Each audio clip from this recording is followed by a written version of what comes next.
I have been contemplating about weaving what was revealed to all of us of who you are as a group and what you're seeking, what you're looking for, and that perennial question of how do you convey as a teacher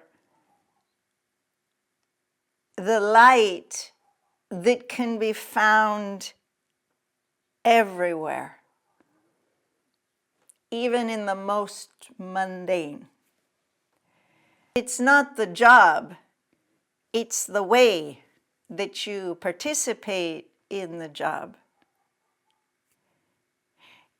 It's not a stone, it's what you do with a stone. Whether the stone is just a physical material part of your life, okay.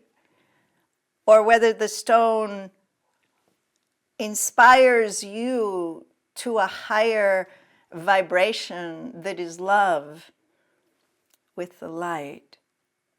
And my memory of the Persian heritage is this. This is my idea of Persian.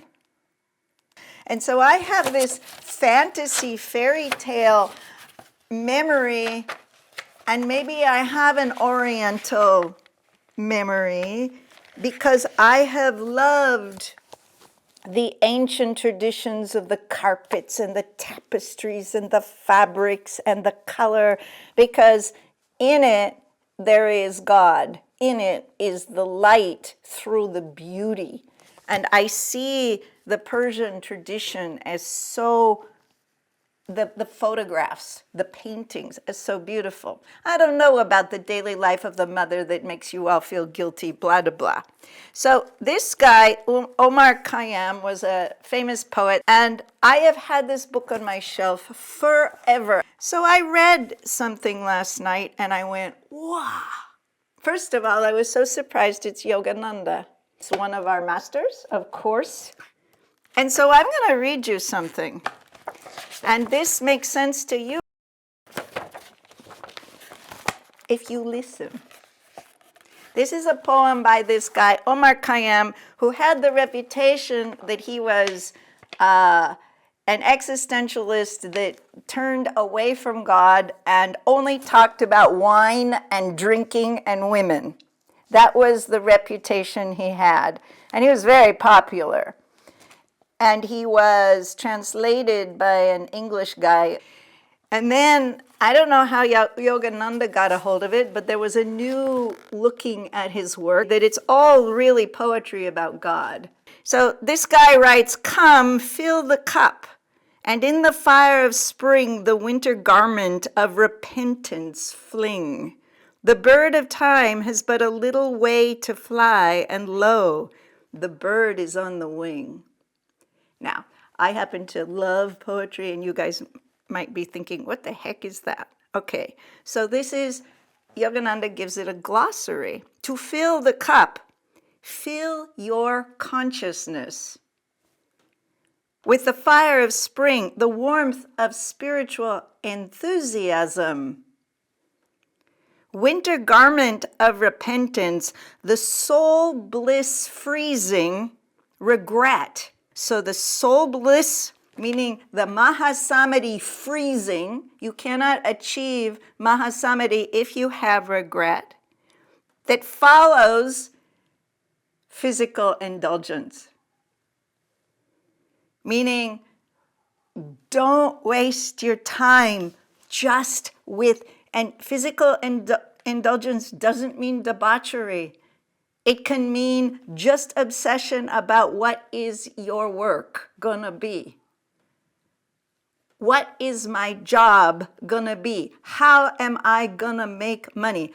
Of course, this is an important part of our life, but you chose a spiritual way. So I have to challenge you, do not make that the end game. The end game is to drink of the spring of the spiritual enthusiasm. Don't regret when you're my age or older that you wasted so much time in the daily life terrestrial level of consciousness. He says, time is short, a little way to fly. Only a little time remains, which is how I live my life because of all the deaths that I've experienced in my childhood. The bird is on the wing. Life is flying away if there is no definite purpose. You are in the hamster wheel of what you think you have to do to survive. And what is survival? Is survival keeping physical flesh alive if there is no soul? I wish not to be here if my soul is not leading the way. The color helps us to rise up so that everything we touch is part of our life-feeding sustenance, exaltation of the divine that is ours. That's what consciousness is for. Consciousness is not to be worried all the time. Consciousness is to be able to consciously experience God.